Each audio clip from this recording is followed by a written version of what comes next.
Hey, man. What's going on? Oh, not much. Have you heard of Frank Abagnale Jr.? Frank Abagnale Jr. Abagnale. Abagnale. I think it's Abagnale. It's Abagnale. Yeah. No. Oh, man. This is going to be fun then. Okay.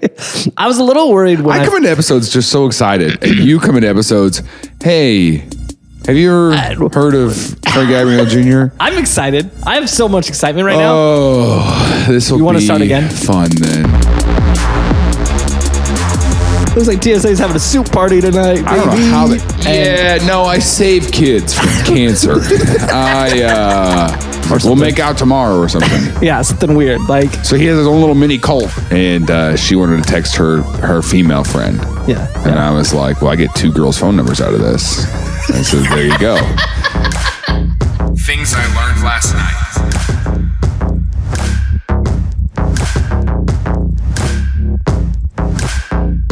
Hey, man. Hey, guys. Hey, what's going on? You heard of Frank Abagnale Jr.? Welcome to TILLN Podcast. Jeez. Yeah, let's do a whole episode as if we're like kid YouTube creators. Not children YouTube creators. YouTube creators for kids. But we're adults. It's weird. Yeah. It's a weird time. Yeah. You know? Hey, guys. Check out my house. Make sure you subscribe. I saw one that came up on, and do you click them? Do you watch the Mr. Beast videos on the TILLN account? Because anytime I go to check the TILLN YouTube, the suggested videos are like Caleb. YouTubers. Yeah, I bet. But one of them was like, I built a secret gaming closet, asterisk, no one knew. And I'm like, yeah, dude. Yeah, they didn't know. Yeah, I turned my garage into a pirate ship. Does it work? The amount of money that goes into those YouTube videos is legitimately insane. And the amount of money they make is legitimately insane. Yeah, I'm pretty sure the highest like net earnings on YouTube is a kid YouTuber. I think it's that unboxing, that toy Ryan? One. No. I think Mr. Beast is the highest. I thought as far as like earning. You're saying unboxing with Ryan out earns Mr. Beast? I thought I heard that. Maybe Mr. Beast overtook him. Maybe this was a few years ago. But I thought at least at one point he was the highest earning YouTube channel. I don't think it was the highest earning. I think it was just an article about how insane it is that this 7-year-old made $22 million in a year. Maybe he was the highest earning single YouTube channel. Like single. That might be true. Because Mr. Beast has like 40 channels. Okay. I don't know. But I know I saw something where it was like he was the highest at one point. He was the highest. And we have one. If you're listening, we have a YouTube channel. Yeah, we also have a kids YouTube channel. TILLN for kids. Yeah. It's weird. Yeah. We do the same episodes, but we're just really weird about it. Hi, guys. we do weird voice. Oh, man. It's just a voice dub. Yeah, that's what it is. If you really want... to go down that path. I have all of the footage from you being a kids minister. Oh gosh. I do actually have a kids YouTube channel essentially. Yeah. Yeah. It was fun. We made some fun content. Like and subscribe. Anyways, speaking of juniors, am I right? Speaking of little kids. Frank Abagnale Jr. Yes. He was one of the greatest con men of our time. Okay. Very successful at it. And this is his story. He was born in 1948 in the Bronx, New York City. Okay. To his parents, his dad owned... Let me guess his dad's name. Huh? Let me guess his dad's name. Guess it. If I get it right, if I get his dad's name right, get it right, it's going to be wild. Okay, let's see. All right. Oh, man. I'm blanking. I can't think of a single name. Give him a name. Get the man a name. I need a name. The show can give him a name. The show can give him a name. All right, so he's born to Frank, and what's his dad's name? That's the joke I was going to make. Frank is his mom's name? I was waiting for you to make a name, and I was I'm a comedian. Professional. You stole my joke. Okay. I didn't steal nothing. Yeah, so Frank's dad owned like a textile company in New York, and they were pretty well off. Like it wasn't like a company, but it was a company, you know? Like, sure. They were doing well. Until he was 12 years old and his parents split up because his dad was spending too much time on his job and not on his... On textiles? What is textiles? It's like fabrics and things. That's what I thought. Yeah. And I just like, man, you would throw away a whole family for this good velvet. You know what I'm saying? I just love my velvet. I can't break away from the textiles. Have you felt this cashmere? Yeah. So she left him. Honey, wait, what am I supposed to do? I'm supposed to leave the store? I can't just leave. Have you felt the new silks? All the fabrics. The new what about silks? The fabrics? We just got a new shipment in. What do you? I know my kid. His name's Frank. Yeah, his name's Frank. They're all Frank. Is that why they divorced? Yeah, he was just spending too much time workaholic. working. And then they didn't divorce. They separated. And then when he was 16, they formally divorced. It's a pretty long separation. Here's an unhealthy 4-year thing separation. That they did. That's a presidential term. They said, all right, it's time to finalize this. Yeah. Whenever they finalized the divorce, they did an unhealthy thing. And they told the kids, they said, you can choose who you live with. And so the kids all got to make their own decisions. How many kids were there? I think there was 3. And they all chose to live with his mom except for him. He was like, I'll stay with dad. And he's like, I also love fabrics. Yeah, that's exactly what happened. What are you talking about? They let the kids pick. What, they line them? They line the parents up like dodgeball. Yeah, and they were like, "Who do you want to live with?" I'll take mom. Like, what the frick, man? Don't put your kids through that. Yeah. And so it's a pretty good way to create some trauma in your child, and it shows with the life that Frank went on to lead. So he moved in with dad, and he was 16 at the time, so he had just got his driver's license, and he started, doing what 16-year-olds do, driving his car around everywhere, hanging out with his friends, meeting girls, and he realized he didn't have the money for how much gas he was using. Okay. And so he went to his dad, and he asked his dad if he could get a gas check card. And I guess a lot of gas stations at the time had what was called the gas check card. Before credit cards. Yeah, which was essentially a credit card that you use just at the gas station for gas. Okay. And then you would go pay off your bill. And his dad trusted him, and he said, yeah, just be responsible. Don't use too much gas. Yeah. You can have this gas check card. And so he started doing that for a little bit. And then he realized that you didn't have to use the gas check card on just gas. It could be used on anything at the gas station. And snacks. Yeah, dude. Snacks. Wait, you're telling me I could get chips with this too? Bro. That's a game changer. Yeah, that's what, I used to be friends with the clerk at the gas station by my house when I was in high school. Yeah, you were friends with everybody at your... What are you trying to say? There was like 7 people there. In my hometown? Yeah, I was friends with him. We had to because he's my cousin. But no, I was friends with, and I'd go there and I'd get my 2 Mountain Dews a day. Yeah. I would drink, well, not a day, just the ones after school. I drink way more than that. And so, but I'd go in every day and I'd get the big, Mountain Dews. Yeah. And then the Mountain Dew Voltage came out, and that wasn't on the machines. You got to get to. But I put it on my check card. Yeah, on my gas station check card. And the guy was like, this isn't real, right? He's like, you can't. He's like, it's 2011, right? Like you don't. You don't have to use a check card. Yeah, you can just steal. You can just steal this. I'm blind, right? I was like, really? Coincidentally, when he moved in with his dad, I didn't mention this yet, but coincidentally, they moved to Mount Vernon, New York. So same thing. I knew that. So they moved there. And he realized I could spend this on anything at the gas station. And at the time, gas stations were often, you all right, man? You seem like you just zoned out a little bit. No, I was just kind of looking down at this, at the label that says don't exceed more than 2, as I've just finished my 3rd. And, Celsius. Yeah, there's like a little bit of like a fear that kind of goes over you. Yeah, you know? Jaren's smashing energy drinks today. I'm fine. Yeah, he'll be good. I didn't sleep last night, but I'm just sitting here going like, that's the problem. If you sleep, dude, basically you've been up for 48 hours. So that means you can have 4 of those today. That's what I'm thinking. When does the clock reset? That's a real question. But no, bro, it was one of those times where like 1:30 in the morning, I was pleading with God, and I was like, God, please let me fall asleep. If you let me sleep right now, I literally I will serve you forever. Prayed last night, and I said, God, this is not a joke. Kneel down. I'm reading a book about prayer right now.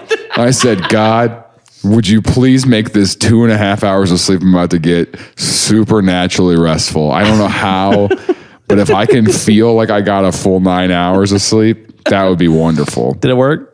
No, he doesn't answer my prayers. I got those. 3 Celsius today. Yeah, that's how he answered it. Yeah. He's like, I've given you everything you need. And to the abundance, honestly. There you go. No, I just had a moment of fear where I was like, oh man, is it my neck sore or is you know? Yeah, I feel you. If my eyes pop out of my face, just, keep going. Just push them back in. Yeah, push them back in and call it good. Sorry. So he got his check card. Yeah. So he realized that he could spend it on anything. And most gas stations at the time. Lottery tickets? They were also mechanics. And so he was like, hey, I'll buy some tires. And so he bought a set of tires. And then he took those tires to another shop and sold them for like $100 or something. And because he wasn't paying off his card, he got free gas and like $100. And he just started doing that every time he got gas. Who's paying off the card? I mean, it's his dad's check card. That stresses me out. So he's doing this every time he gets gas for a few weeks. And then his dad goes, hey, this is exactly like when I was in middle school. And the girl behind me in science class didn't have unlimited texting. Oh, yeah. And I was like, I have unlimited texting. And she wanted to text her female friend. Yeah. And I was like, well, I get 2 girls' phone numbers out of this. I said, there you go. And so she would use my phone. Yeah. To text her friend in a different town or whatever. Yeah. And at the end of the month, my mom informed me that I also don't have unlimited texting. Oh, I thought it was limited. Like, what are you doing? Why did you spend $200 worth of text messages? Yeah, that was a bonkers time. Oh, dude. They were always like, yeah, we're never going to have a limited internet. That's never going to be an option. We make way too much money on the internet. You know? Remember the commercials, the rollover minutes? Yeah. Oh my gosh. What a nightmare the whole thing was. We've lived through the caveman era. Praise God. So I'm saying does his dad find out? I mean, so eventually the gas station comes and is like, hey, you owe us $3,500. You gonna pay that? He did this 35 times. Yeah. Well, I mean, it's probably less than that, but I mean, this is like the 1950s. So probably, I don't know how much. $3,500 is a lot of money for the 50s. It's a lot of money now. My kid spends $3,500. My kid spends $3,500 when he was supposed to be spending $40. Then I'm like, bro. I'm like, you're just like me. You are my kid, aren't you? Oh man, yeah.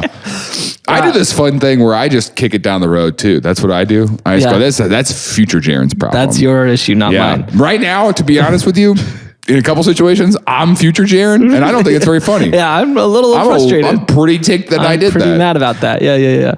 But that's future Jaren's problem to deal with. Not my problem. Yeah. You know how it works. So the gas station's like, hey, you owe us $3,500. Yeah, and so he goes to Frank Jr. and is like, hey, here you've been buying tires. Why'd you buy 30 sets of tires? And he goes, I was. He's like, you want to see my tire? He's like, I turned the garage to a tire. Don't look in the garage. Yeah. You don't understand. One day, kids' YouTube will be really big. I built a pirate ship in the garage out of tires. No one knew. Jeez. And so his dad sent him to boarding school. I'm training. He's got him like lined up.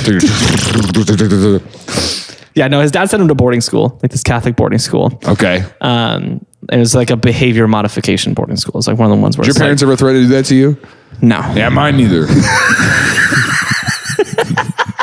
Like, send your kid here, we'll send them back, they'll be good. Just like your dogs. I was going to say, it's like dog training, yeah. We'll do your kids or your dogs, whichever ones you need. Yeah. Now, for whatever reason, like sometimes... Send us your dog, get a kid half off. Yeah. Now, like sometimes when my dad's eating, he'll accidentally make a noise like, and I'll just stand up for some reason. I don't know what's going on. And I can't and my legs lock. It doesn't matter what's in my lap. And I'm just like, I'm sorry, I don't know why I'm standing right now. I'm sorry. I can't understand why I'm standing. So he gets sent to this boarding school. Sure. Immediately hates it. And he runs away, and he never sees his dad again. That was the end of his relationship with his dad. He didn't see his mom for another like 15 years. Ended up finding his mom later in life, but his dad passed away before he could track him down. Oh, really? That's sad. So it's super sad. And so as a now just like a 16-year-old kid who is out on his own, he realized pretty quickly that he doesn't know how to get money. And so he tried working a couple different jobs, and because he was only a 16-year-old kid, he was only getting like $2 an hour from all the jobs he was applying for. Yeah. So he said, he's like, this isn't going to pay for the tires. He said, how am I supposed to buy tires with $2 an hour? So he forged his license. Instead of saying 1948, he changed it to 1938. So now he's a 26-year-old guy instead of a 16-year-old guy. And everybody started paying him more. And he's like, hey, that was easy. $3 an hour? Well, it was a couple bucks more because he's an experienced adult now. Sure. But he even realized after that, he's like, this isn't the kind of work that I want to be doing. He's like, I don't like washing dishes at this restaurant or whatever. Like, sure. And so he quit his jobs and he had a better idea, forging checks. And so he just started doing a little bit of light check fraud. Heck yeah, dude. And realized if I'm writing a check in New York City, for a couple $100 for some individual, no one asks any questions. Then if I go over to Jersey City, do the same thing. And then I go back over to the Bronx. And it's like, if I go to all these different towns, if I just banks, keep moving. Yeah, if I'm all over the place, he's like, it gets hard to track. No one realizes that I'm doing it. And even if someone does catch on and catch me. Well, and by the time they realize. Yeah. It's been a week. Yeah. And I've spent the money. And he's like, and at the end of the day, if I get caught for one of them, a couple $100, they can't connect all of them. They don't know that it's all happening. Sure. It's not that big. Is he using it all the same name? Like he's doing the same check or so what? It changed over time. At first, like he was using the same name, and then he started getting a little bit more sophisticated and doing some minor identity. And he's still 16 at this point. Yeah. Smart kid. So he's going around doing all this, and he realizes, I also did this in high school. But everybody in my town knew me. Yeah. I had to wear weird disguises and stuff. Came in with this mask on. It just got I know that's to the point where it wasn't like, I was like, man, if I just spent all the time I'm spending on this makeup and, faking these checks, I could just earn this money. Earn real checks. Yeah. Well, there you go. He didn't learn this. Yeah. So he meanwhile, his friends were like, hey, if you wear a suit and we leave, and we all skip school and you drive us around, then people will think we're on a field trip. Cause he's like 6 foot tall, had a touch of gray in his hair. And they're like, if you just wear a suit, people will think you're our teacher and we could get away with skipping school. You're like, we're going on a field trip. And I was like, what's he driving, a bus?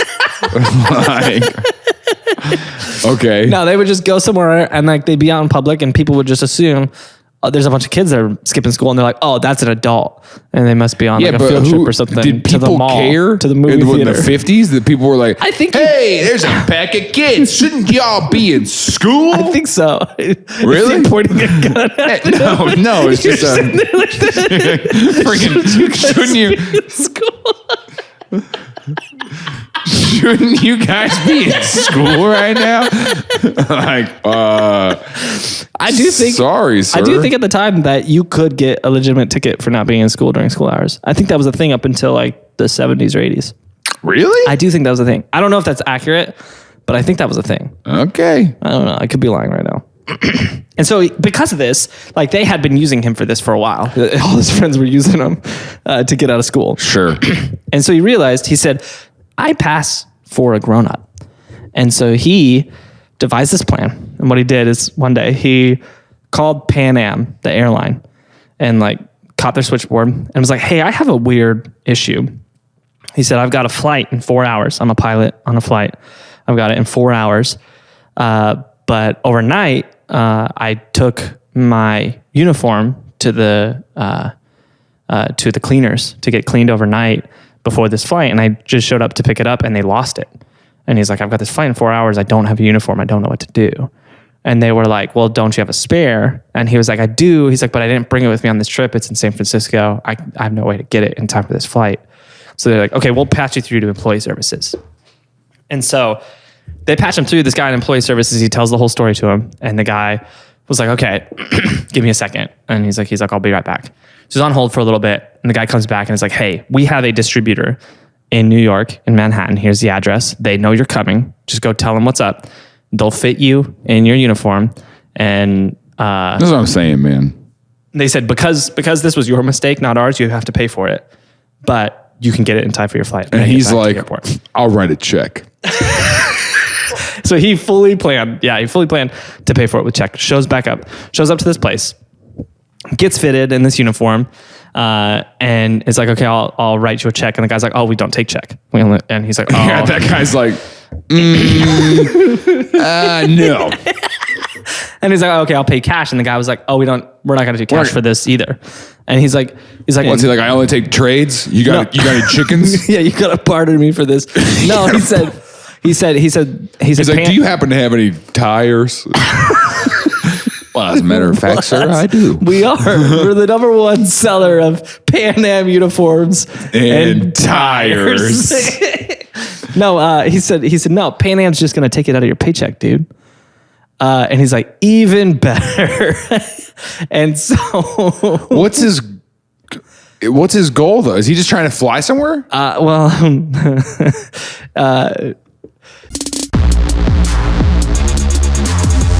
Hey, thanks for checking out this episode. If you like it, make sure you subscribe so you don't miss any future episodes. Speaking of future episodes, we have a ton of past episodes. We have a back catalog of well over 100 episodes. So check those out. My current favorite is Nellie Bly. She was a journalist from the early 1900s who totally changed the industry, especially for women in the industry. Super cool story, but also kind of crazy, some of the things that she did. We had a lot of fun in that episode, so check that out. Don't forget to subscribe, but ultimately, just thanks for being here.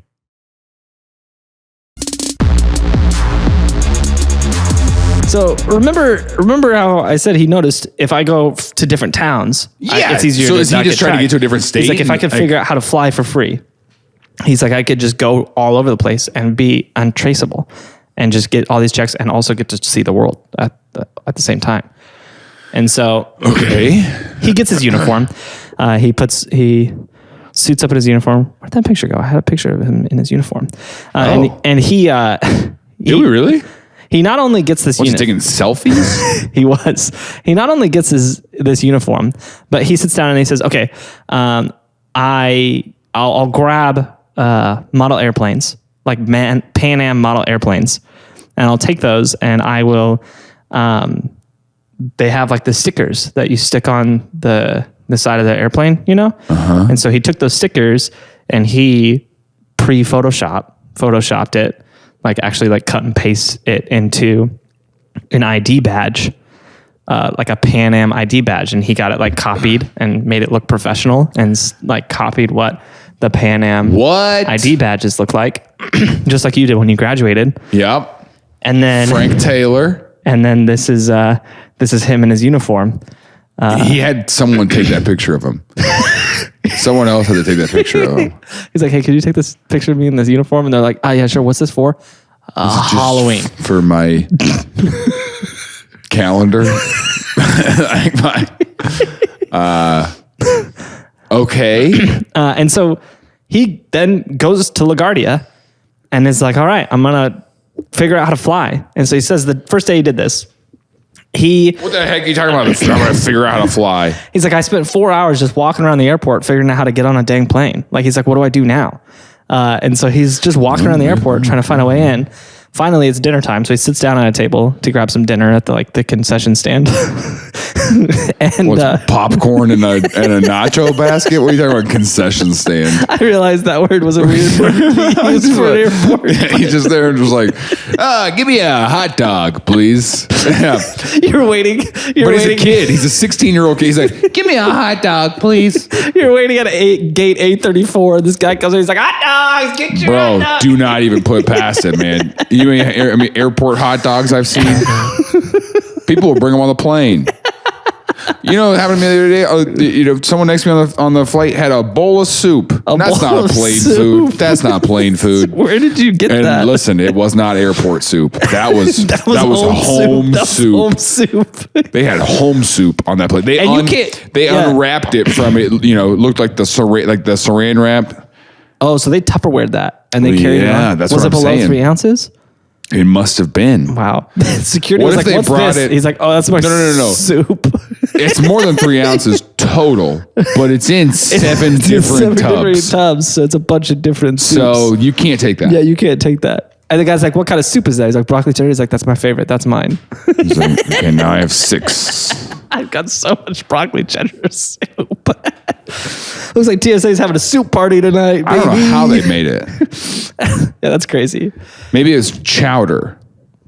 The consistency is different. Maybe he had it in the can, and then in the airport, he opened it up and heated it up. They don't care. You can't do that. You can't bring a can of soup through the airport. If it's sealed. No. Really? No. What, have you never been to the airport? I thought you could. I thought as long as it was sealed, a sealed container of liquid can come through. No. If it wasn't sealed, then it's the limit. Nope. Interesting. Well, I don't know then. Yeah. Maybe you're one of the people I hate. Maybe it was powder soup. You're one of the people I hate. Like he powdered it. Because I see you guys. You'll try to take the morning flight, even though you do not fly. You belong on the 9 a.m. And so you'll be there on my 5:30. We're walking through security and you're arguing with the security guy. You're like, it's sealed. And they go, I don't care.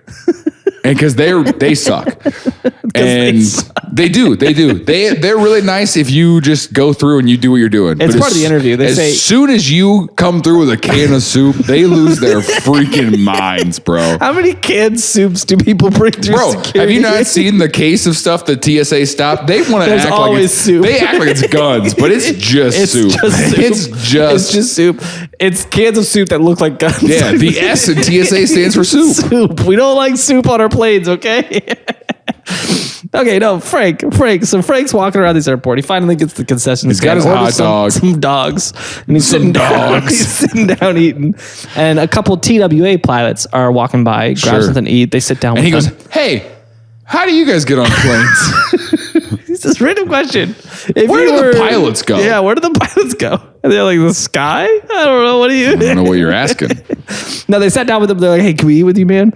And he's like, yeah. And they like exchange pleasantries. And then the TWA pilot is like, so what's a Pan Am pilot doing at LaGuardia? And he was like, what? And he's like, Pan Am doesn't fly out of LaGuardia. And he was like, yeah, I know. I was just checking out the other airports. He's like, I was just making sure you guys are flying. Yeah, I'm the airport inspector. You guys got any soup on you? Hey kid, you got any soup? Shouldn't you be in school? Shouldn't you be in soupless school? So he, thinking quick on his feet, was like, oh, he's like, yeah, I'm actually not flying today. He's like, they just got me a flight out to Chicago. I'll fly from there tomorrow. And he's like, but this was just a quicker flight.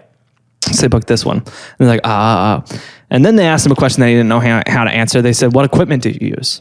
Which apparently at the time was a very common phrase that pilots used to ask, what kind of planes do you fly? They would say, what equipment do you use? No, I knew that. Okay. They said, what equipment do you use? And he didn't know what that meant. And so he was like, well, he's like, I know a lot of planes. Like, I know General Electric is a normal contractor that like manufactures their engine gears and stuff like that. And so he says General Electric. And the pilot was like, what what do you fly washing machines? And he's like, yep. He's like, hey, it's like, the 50s. He's like, man, I gotta catch my flight. I'll see you guys later. He's like, that guy flies washing machines. You believe that? I never thought I'd meet a washing machine pilot.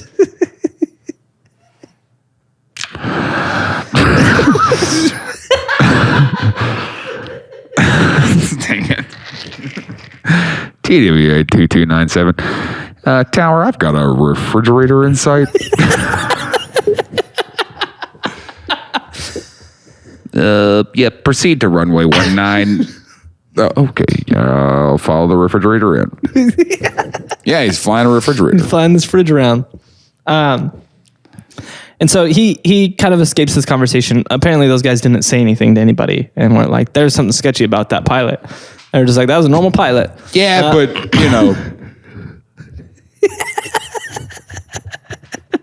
Why would they? He had a uniform. He had an ID card. Yeah. Nothing bad's ever happened yet. Hanging out at the concession stand. You know? What? It's 1950 something. Yeah. What year is it? It's probably the 60s at this point. You don't know? He's 16? It's late 60s, yeah. Because he was born in 48. So it's mid 62? Yeah. Okay. So, yeah, nothing like nothing. Like yeah. People haven't. The hijackings haven't started. Those were the 70s. So. Yeah. DB Cooper hasn't happened. Yeah, like all this is things haven't happened yet. Yeah. So there's no need for alarm. He starts walking around the airport trying to find. Okay, they did mention one thing in that conversation that kind of teed him off. He's like, I need to figure out what that is. They said, oh, when he said that he was flying on another airline to get to Chicago, they're like, oh, you're deadheading.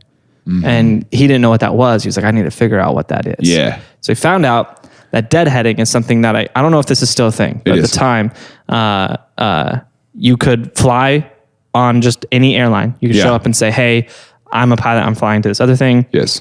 You got any open seats on this flight?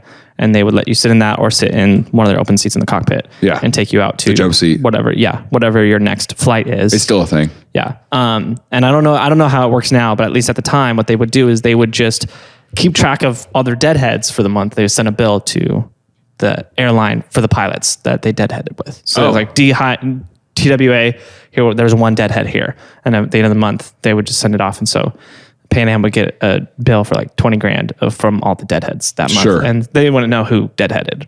It was just like, we just had a bunch of deadheads. How many times are you going to say it? It's a great word. Deadhead. Yeah, it's a great band too. It's a great deadhead. And he was like, perfect. And he's like, so that's What's up, Sacramento? We're Deadhead. You know? And he's like, that's my aunt. So he would just put on his uniform, waltz into the airport, walk up to a flight that was the most interesting, and he would just... I don't know. What do you want to watch? And that one sounds interesting. And he would just deadhead, and he flew all over the world. Yeah. And he would land, wear his uniform. Did he eventually learn, like... Because if he's sitting in the cockpit... Yeah, so he picked up enough words to be able to sound like he knew what he was talking about. Like he was one of them. Like he started to pick up the lingo. He's like, yeah. I know about wings and stuff. And so he would land and he would find a bank near the airport. No, the other day I had a jammed oiler on. What was that? They were like, what did you say? Can you say it again? Sorry, hot dog in my throat. The concession stand. He would get off the plane, stay in uniform, bring his little luggage, go to a bank close to the airport, and then forge a Pan Am paycheck, a couple $100. Sure. And just traveled around doing this. Over the years, he did this for about 4 years. And over the course of 4 years? Yeah, over the course of 4 years. This is his full-time gig, basically. No one's noticing. Yeah, no one's picking up on it. Okay. And over the course of 4 years, he travels to 26 countries. Pan Am. Is he a passport? Pan Am went back over. Well, I guess he could forge a passport. I mean, I'm sorry. That was stupid of me. Yeah, if he's forging a pilot little tag or whatever, he could forge a passport. That was dumb of me. Sorry. Well, I mean, he probably had an authentic passport. Yeah. 17 years. You know what I'm saying? Like, what yeah, maybe. I don't know. Maybe he did. I haven't seen anything about his passport. Maybe he did forge a passport. He must have. Sure.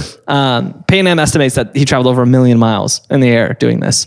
Okay, so he was out a lot. And he would just, in all these different towns, do a couple $100 paycheck. Yeah. He was using all these different names and aliases. And over the course of those 4 years, he made $2.5 million on bad checks. And he's not paying taxes either, dude. And he saw the world. Oh, yeah, of course. How many years in prison would you do?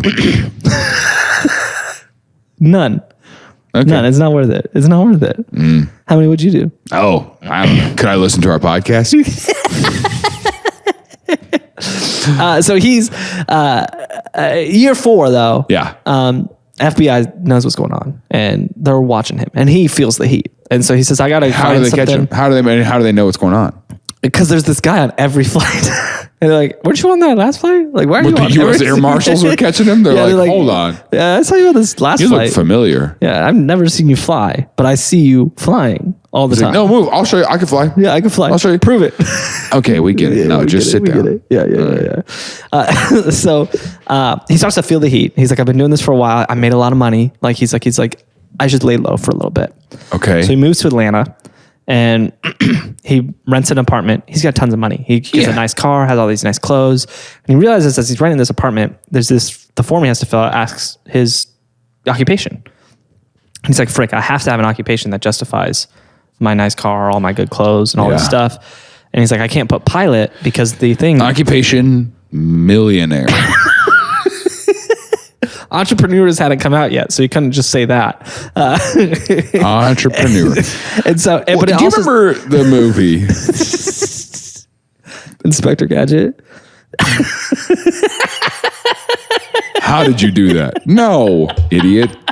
Shrek 2. Blank Check.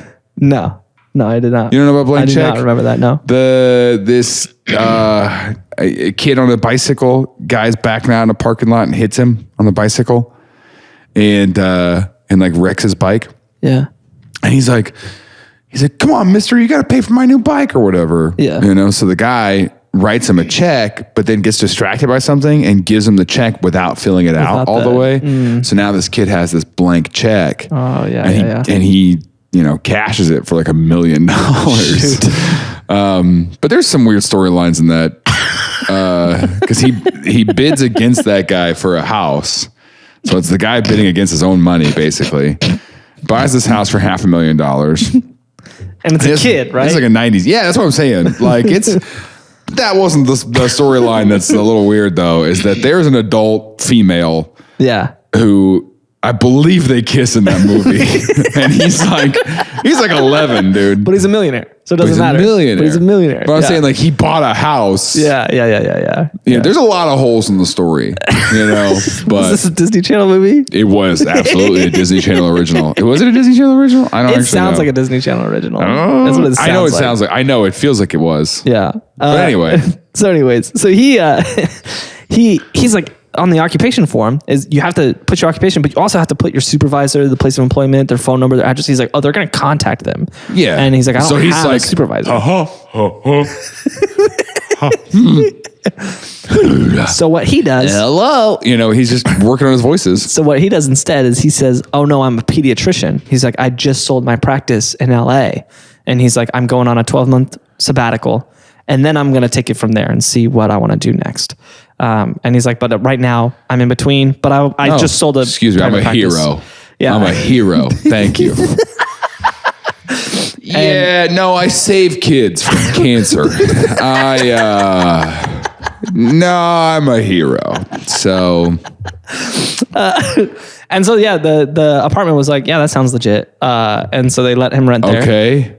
Coincidentally, his next door neighbor, also a pediatrician. Is a pediatrician. Oh, of course.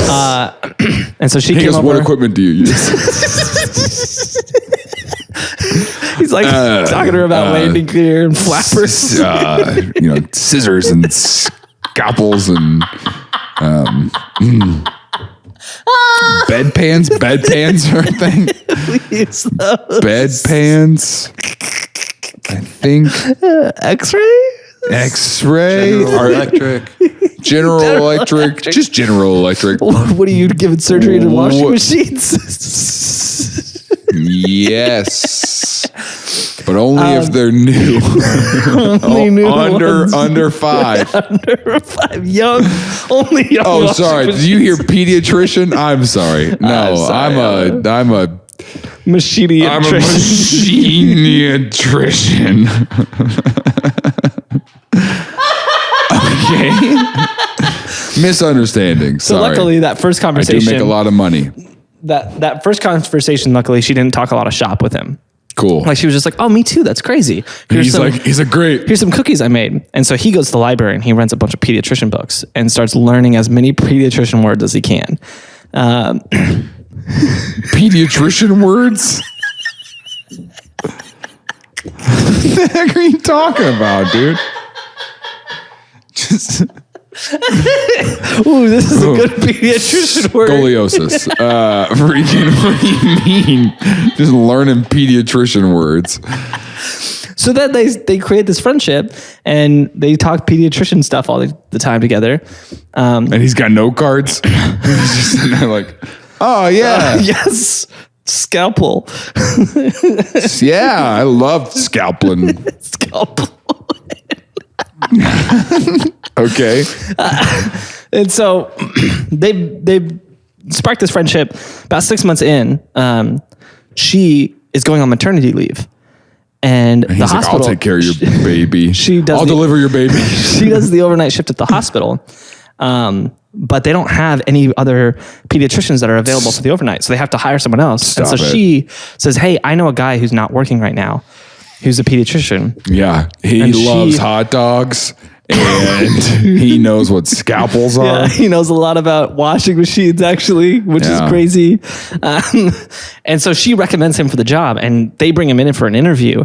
And she had such a strong recommendation. Yeah, well, she had such a strong reputation at this hospital. It didn't matter how well his interview went. The interview, they had no technical questions. It was kind of a just get to know you, make sure this person's like a person. Hey, so you a Braves fan? You know, we've been trying to get rid of her and get some more boys in here. So, you golf?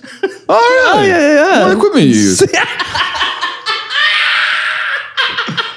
Oh, wow. That's crazy. That's crazy, man.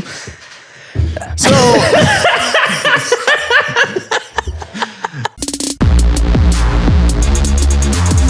Hey, it's me again. Thanks for being here for this episode. If you like what we're doing, it does cost us money to do this. And so just think about that. You know, that's it. I'm kidding. No, we have Patreon supporters, and it really helps us to make this show possible. Honestly, we're so grateful for everyone who listens to the show, but there's people who want to make more of it happen, and so they financially support the show, and you get a lot back for it. You get our private Discord where we chat every day. We're hanging out and just getting to bond and hang out. We also do live Zoom hangouts for our Patreon supporters. You get exclusive merch. It's a good time. There's a lot in it for you, and it's a lot in it for us because we get to know you better. You know, you're not just a number in a stat board or whatever, but you know, you're our friends and we appreciate you a lot. So consider doing that. If not, then you can listen to this dumb little ad because that's how we're going to get money from you. We're going to leech from you either way. We're going to get paid. We're in this for the cold hard cash, baby. Anyway, here's an ad. How do they get it though? I realized I forgot to put a CTA in mine. Oh, dang, you were doing gummit. Yeah. They can text TILLN to 66866. Thanks, Jared.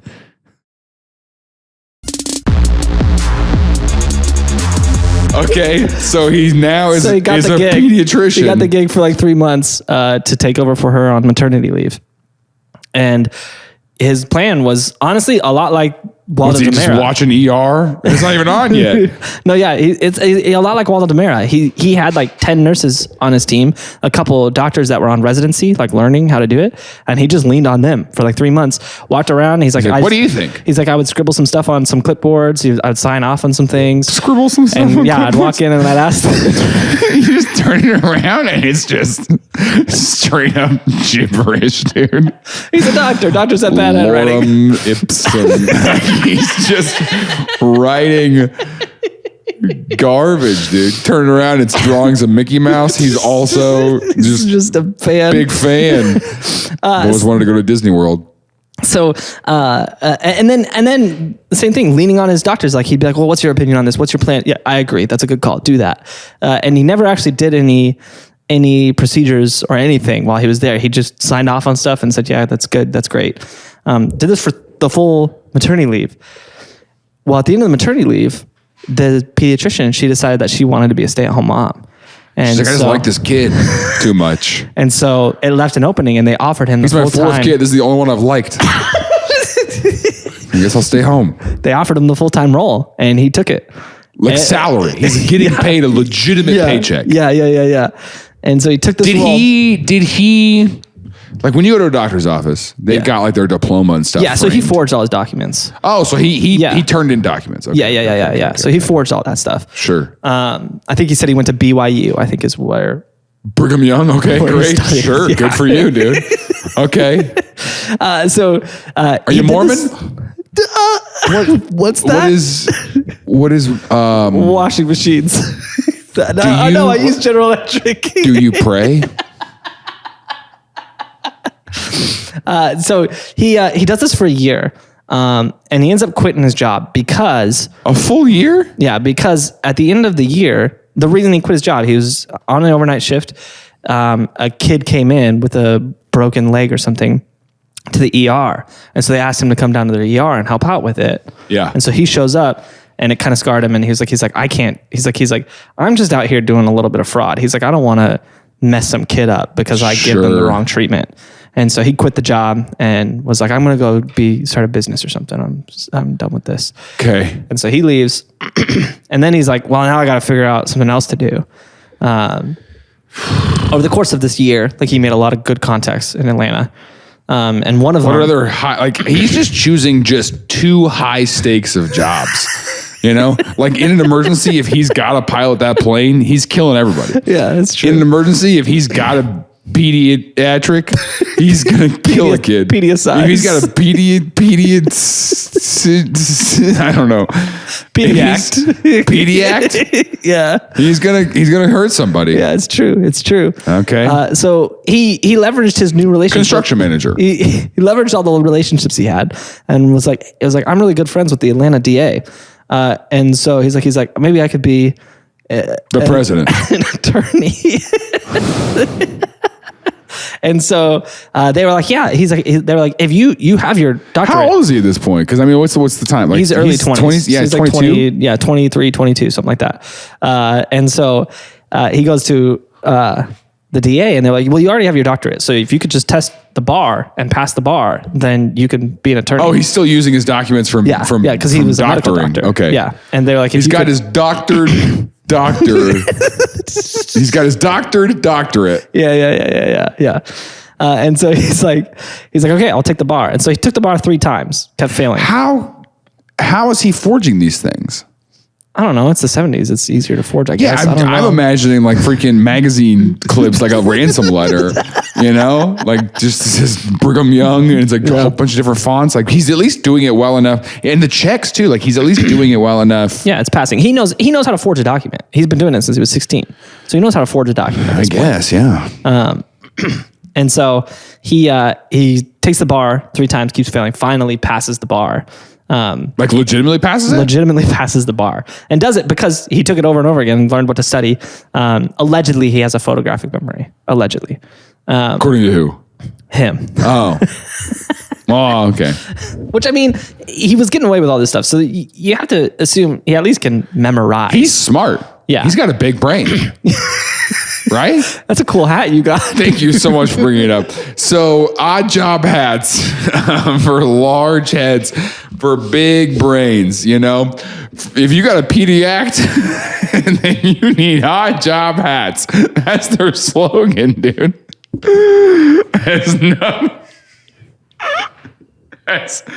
nothing to do with kids, bro. But if you got a pediact, odd job hats. Always remember that, dude.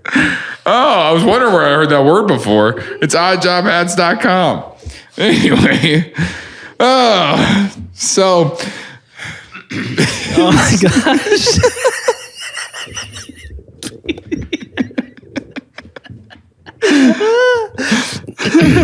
So he gets the job at the DA, and he becomes an assistant attorney. Okay. For the district attorney. And does this for a couple years, was on like 30 different cases, was never like the attorney. He was an assistant. He was just a part. He was just a part of it. He was doing, he got to play, put me in coach. Right. And then, but he's getting paid a legitimate paycheck. Yeah. He's not forging checks anymore. No. Well, he's still doing that on the side. Like he's still doing that sometimes, but a little on the side. At this point, okay, so it's all predicated on him having these fake degrees. Okay. So he's still doing something illegal at this point. Oh, 100%. It's built on an illegal foundation, but he's doing something legal-ish. Got it. Yeah. He has a legal job illegally, if that makes sense. Sure. Yeah. Does it for a couple years, ends up saying, I think I've cooled down enough. I can go back to the flight thing because that was more fun. And so he quits that, puts the pilot uniform back on, and he says, you know what would be more fun this time? He says, you know what would be more fun this time? What if I actually flew the plane? He said, if I had a crew. And so he goes to Arizona State University, and he wears his uniform, and he says he's recruiting flight attendants. What? And for what purpose? He puts together a team I want of like a posse. 6 flight attendants. I want an entourage. You know? He puts together like a team of like 6 flight attendants to fly with him everywhere. What are they going to do when they get to the airport? I don't know. Just He's hang like, out with them. no, me and these 7 gals are deadheading. And they're like, we only have 2 seats open on this flight. But this is my flight crew. They have to come. But this is my crew. Yeah, they're like, there's no flight that needs this many flight attendants. Listen, you can't let me. No, You can't. I can't leave them behind. What am I gonna do? Look at their sad faces. Ask me about my hat. Do you like my hat?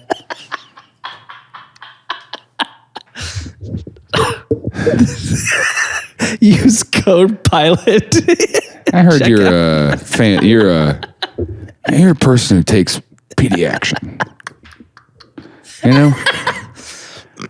What are you talking? Why? What's the purpose of this crew? I don't know. He's like 20 something. He just wanted a bunch of girls. Just to a bunch of travel girls around. Yeah. Yeah. And so he starts flying all over the world. And this is the time when like flight attendants was like the thing to do. Yeah. All the pretty girls became flight attendants. Well, now they become influencers. Yeah, that's the thing. So he started traveling the world again. Did the? I mean, doing like, the check so, thing. but hold on, though. I'm on the flight attendants still. Yeah. Because at some point they got to realize that they're not flight attendants. They're not attending any flights. I mean, they're attending to the flight. I think you would think at some point in this whole thing, how did he get them uniforms? How did, also they'd never been trained on anything. You know what I'm saying? He trained them. He was taking all these flights and being like, okay, now look, see what the flight attendant's doing right now? That's what you'll be doing. And like explaining, like acting like he's training them on those flights. They would get somewhere.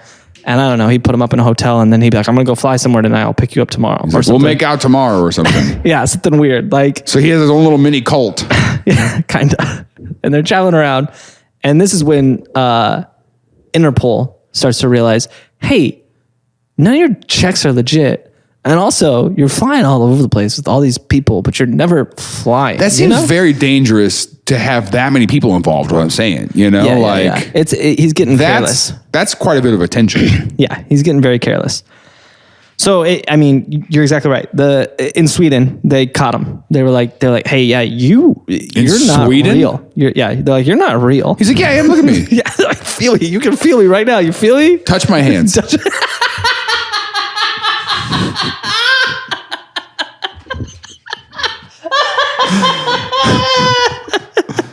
Come on, Thomas. Come on. Or is it like Tomas? Tomas? Come on, Tomas. What do they say in Sweden? So he in Sweden, it's stupid names. He tried to get deported for the crimes. And they were like, no, you committed crimes here. You have to serve a prison sentence here. And so he served 3 months in prison there. Oh, what happened to the girls? I think they sent them home because they weren't doing any crimes. They're like, do you guys know what's going on here? And they were like, no. they're like, that guy's not a pilot. He tricked you. And then what? I mean, like, you know what I'm saying? Like at a certain point, they had to have known. Yeah, they were just getting a trip around the world for free. Yeah. And at that point, it's one of those things where you're like, keep your mouth shut. Yeah. You know the Don't deal. say anything. Yeah. You know what's going on. Yeah. And so he serves 3 months in a Swedish prison, which was apparently the conditions were terrible. And then after he does his 3-month sentence, the UK was like, we want him too. And so they shipped him off to the UK, and he served 6 months in the UK. And then after that, the US was like, we want him too. And so they shipped him off to the US. And he gets booked in this prison back in Atlanta, actually. And he gets booked in this prison. And when they got him to the FBI took him to the prison. And this peculiar thing happened when they got there. He was like, hey, I'm the warden. Take these cuffs off me right now. And the warden was like, really? The warden was like, I'm the warden. That man's a fraud. Get him. And everybody was looking at him. They're like, which one? I can't tell. Going on. They look similar. Kill them both. No, that's not. That's not the right one. You're not the mother. Cut him in half. I was going there. You got where I was going. You got where I was going. So this peculiar thing happened. The FBI came to drop him off, but the agent forgot the paperwork. And so they were like, we can't actually book him without having like the paperwork of his crimes. And so they said, here, what if we've got like the airport, like waiting area? They're like, what if we book him in there? And we can't print him. We can't put him in his suit or anything. Sure. But he can wait there while you go back up to DC, get the paperwork, come back down and get him. So it'll be a few days while you're here. Just hanging out at the airport? Yeah, not the airport, the prison. So he's in the prison's like waiting area, like in the United States. In Atlanta. And so while he's there, he still is able to get a visitor, like all this stuff. And so his girlfriend, he calls her, has her come visit him. When did he get a girlfriend? Well, this was from when he lived in Atlanta. So his girlfriend from Atlanta? Atlanta girlfriend. He had an Atlanta girlfriend, and she was just fine with him flying around with all these flight attendants? I don't think she knew about the flight attendants. Yeah, probably not. I don't think she knew about him either. I don't think she knew about any of the lies. Oh, I think she was in on it. And so he asked her, he said, hey, we've got. Can you come tell him I'm a pediatrician? We've got a chance here, because he's still in his suit. Like he hasn't got booked for anything. And so he says, here's what I need you to do. He says, I need you to go to this print shop, tell him that your dad is this FBI agent. He knows this FBI agent by name because it's the one who booked him. And he's like, I need you to go to this print shop, tell him your dad just got a new job, and that you want to get him his new business cards for his new job as an FBI agent, like surprise him with these nice new business cards, and put your phone number on that as the phone number. And she was like, okay. And so she went and she got these cards printed. This is what Ray would do for me. This is no questions asked. Just sure thing. Yeah, got you. But then she'd mess up the phone number is what she probably do. She would put the wrong number on She's dyslexic. She would, you know? And then he's like, also make one from a different shop, make one for a prison inspector. And he's like, put my name on it, put my phone number, all my information on it for a prison inspector. And she's like, okay. So she comes back to the visitation, drops him off these 2 business cards. What are you talking about drops him off? Like, oh, she's got the business cards in her purse or something. Yeah. And so she sneaks him, and he's not even in his cell. So it's like, he's just waiting in the waiting room. And so she shows up and is like, hey, here's your business cards. And so she's like, did you need these for something? Are you a prison inspector? I didn't know you were a prison inspector. When did you become a prison inspector? You know? He was like, oh, in Sweden. He's like, yeah, I don't know. When I was in Sweden, I got into it. I was looking around and I was like, man, I just love these prisons. You know? And so he says, that's where I've been all this time, getting trained. And here's the deal. When the FBI dropped him off, they didn't have the paperwork, and the FBI agent left without him, and he stayed in his suit. And he said immediately the rest of the prison guards at this prison thought he was a prison inspector. That was a common thing at the time because the prison conditions were so bad. There were like basically health inspectors for prisons that would go undercover and be prisoners to see what the situation was like in the prison and then expose how bad they were. It's like 60 days in. But these were like legitimate jobs. Sure. And so everybody was like, yeah, okay, prison inspector, like you're a prisoner. We'll put you in once he comes back with your paperwork. Like, and then so if he got these cards back, and so he finally like went to one of the guards and he's like, hey, you guys were right. I'm a prisoner inspector. Here's my business card. Can I speak to the warden? And he was like, I knew it. And he's like, yeah. And so he took him to the warden. The warden's like, we were right. He's a prison inspector.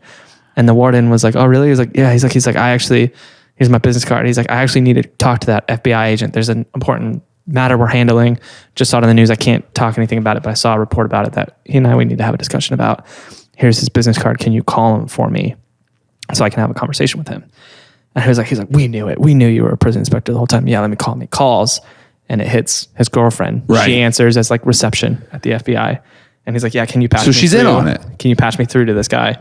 And she's like, yeah. And so she like pretends to patch him through, and the guy hands the phone to him, and he just has a conversation with her for like 10 minutes and pretends it's this other FBI agent. And then he's like, okay, thanks. And he was like, yeah, he'll come by tomorrow to pick me up. And they're like, okay.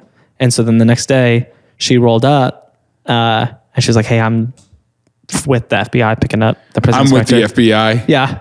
And they just go, oh, okay. And they were like, yeah, the prison inspector. Then they go to his cell, right, to go get him. I open it, cell's empty. Behind the poster on the wall is a tunnel. It's been dug over the 3 days. No, yeah, and they just let him walk out and get in the car and drive away. And then the FBI comes back. And like, where's that prisoner at? And they're like, he was a prison inspector. Like, yeah. You picked him up. Your assistant came and got him. And he was like, excuse me? Yeah, blonde girl, probably out of 7 out of 10. And she came and picked him up, and you talked on the phone. Yeah, you guys talked on the phone for a while. And they were like, he conned you. He's in prison for being a con man. You remember that, right? And he was like, look. I don't know. Like, all I know that's not my job. That's not, listen, all I know is that kid had cancer and he had to go. All right? What? The pediatrician. Oh, the pediatrician. Yeah. That's right. Yeah, so he ends up getting caught and gets put in prison for 12 years, a couple months later. Gets a 12-year sentence, serves 5 years, gets let out on parole for good behavior. Come to find out, part of the terms of his parole was an FBI contract to help them track down scam artists, white-collar fraud. Oh. And that went so well that after his parole ended, he started a business called Abagnale and Associates. And they do consulting for banks and businesses to help find possible frauds in their organizations and protect themselves from fraud. And he's built like a $10 million What's he doing, like business. a Better Call Saul thing? What are you talking about? He's like, who better to know felons than a felon? How do you do, felons?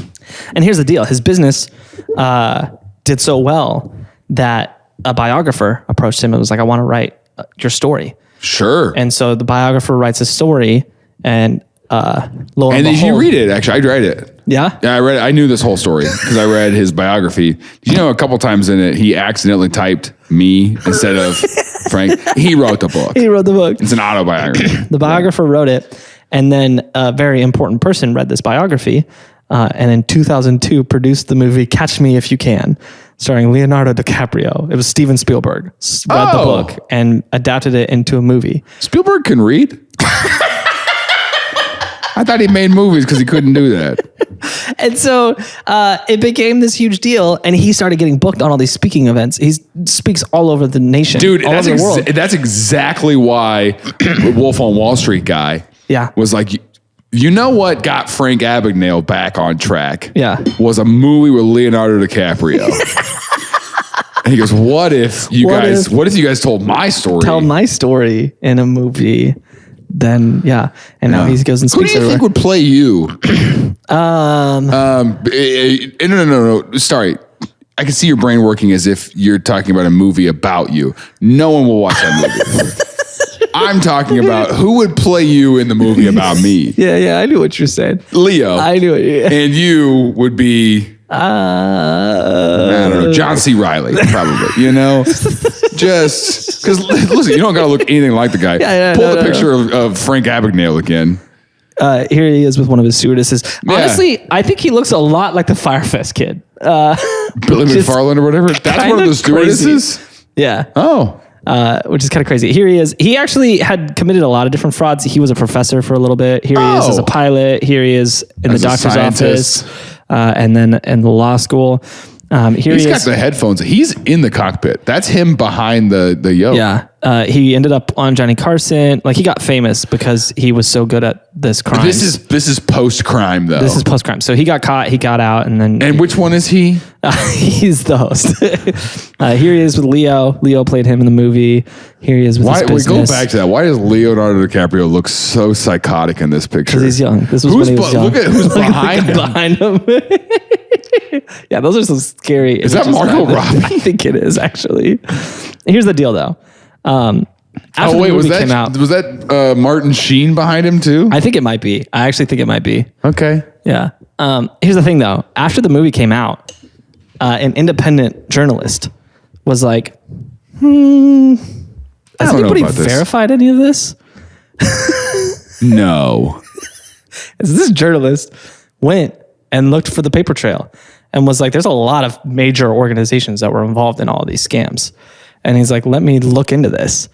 And so he traced it and eventually wrote this article, and a bunch of other independent journalists came and verified on their own. We're like, yeah, we followed the paper trail too. This story is the true story. And here's what actually happened. What? Let me tell you what actually happened. So when he was 16, he ran away from home, and he committed an attempt. You can fraud your way into a Spielberg movie. And so when he was 16, he ran away from home and he attempted Grand Theft Auto. Did not succeed. Attempted Grand Theft Auto. Got 3 months in jail. Oh, okay. He got arrested. Okay, I didn't know if you just didn't know how to drive stick. No, he got arrested. Got 3 months in jail. Got out and realized real crime was too hard. Yeah. And so he started doing check fraud. He tried to murder a couple people. Couldn't like, go through with it. So tough. He's like, dadgummit, that was too hard. He's like, the pediatrician in me can't do it. So then he went to check fraud? So he went to check fraud, and he was just defrauding friends and family members and small businesses. And he got caught lots. Like, he did like a 3 month stint, 6 month stint, all these different stints in prison. So he like got caught often. He kept getting caught for his check frauds. And after a few years, he was like, oh, the reason I'm getting caught so much is because I'm targeting these individuals and small businesses where they notice when $200 doesn't make sense. He's like, I need to target something bigger. So he went and he got a fake Pan Am uniform made just at some like seamstress. So he didn't actually... And he never took a flight. What he did was he just walked into the bank wearing that uniform and faked the checks. And what was the picture of him in the plane, though? That was after. So after the story came out, he went and like did this press tour. He's like, yeah, look, I'm in the plane. And they were like, yeah, let's get a picture of you in the plane. Let's get a picture of you at like a hospital and a law place. And then they said, so he never did any of that. He went and he cashed about $3,500 worth of checks for Pan Am, and Pan Am noticed and called the FBI, and the FBI arrested him and put him in jail for 12 years. Same thing happened here, though. 5 years later, he gets let out on parole for good behavior. He gets out on parole, tries check fraud again, and breaks his parole, goes back to jail, does another 6 months in jail, gets out and says, you know what? I think I've got a better idea. And so what he does is he goes to a local bank in Oklahoma City, and he tells them, hey, I just got done with a contract with the FBI. I'm a former felon. I spent time in prison for check fraud. I can help you spot check fraud in your bank. And he's like, here's what I'll do. If I don't find anything, you owe me nothing. I'll walk away. And he's like, but if I find something, pay me $50 and just promise to tell your friends. And so he builds a business where spotting check frauds for small banks. But then what you could do is you just send somebody in with a fake check. Yeah, and make it look like you're catching these check frauds. I don't know if that's what he was doing.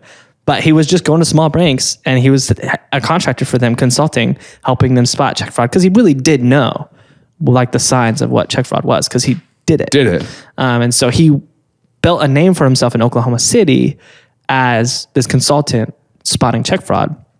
Well, he wanted to expand his business, so he hired a biographer to write this story about his life and told the biographer this story, and the biographer was just like, okay, and wrote it. And it hit the New York Times bestseller list, and he got the movie, and it made him uber famous. And he started getting all the talk show stuff. He got a press tour. Companies like Google, AT&T were hiring him for speaking events, and started hiring his company to like consult on fraud and like security and all this stuff. And he was just like, yeah, we're doing it. We made it. Here's the craziest part about the story. I used to be a liar. I used to be a very big liar. Here's the thing about this story. They highlighted this in the early 2000s, and he's still doing it because this story, like, if you go to their website, Abagnale and Associates, it tells the story as he told the story. If you look at the book, it tells the story as the book. And a lot of people see the book, they see the website, and they just believe it. They don't go look any further than that. And so they keep hiring. He keeps getting hired on these consultant gigs. He keeps getting hired for these speaking engagements. In 2018, AARP announced him as their fraud specialist agency, and they are monitoring all of their members for fraud. But it's a fraud. Well, I mean, he's good at it now, though. I mean, kinda. And so for the greater part of the early 2000s and the 2010s. Let's be honest, though. He's good at it. I mean, I guess. He frauded Spielberg. I guess. But yeah, the greater part of the 2000s, the 2010s, he was like the face of financial security and would do conferences and speaking engagements, probably making six figures off these, each of these engagements, because they're for Google, they're for Microsoft, they're for Bank of America. Google has a Google session still on YouTube with him that actually has a disclaimer on it now, but they're not taking it down. And he did like a full career as this expert and built what's probably an 8-figure business. So he's frauding around about fraudulent fraud. Yeah, to say, I can protect you from fraud because I know how to fraud better than all the fraud.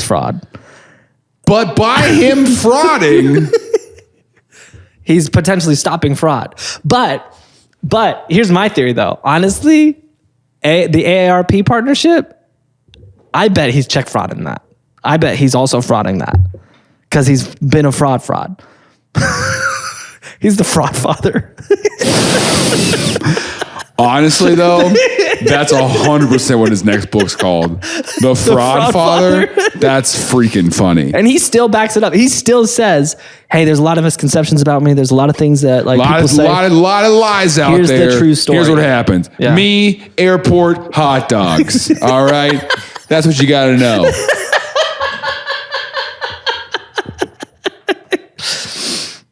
I got caught in Sweden. Yep. I got caught. You know, I was in Atlanta. I was in Georgia. I had to throttle off the devil.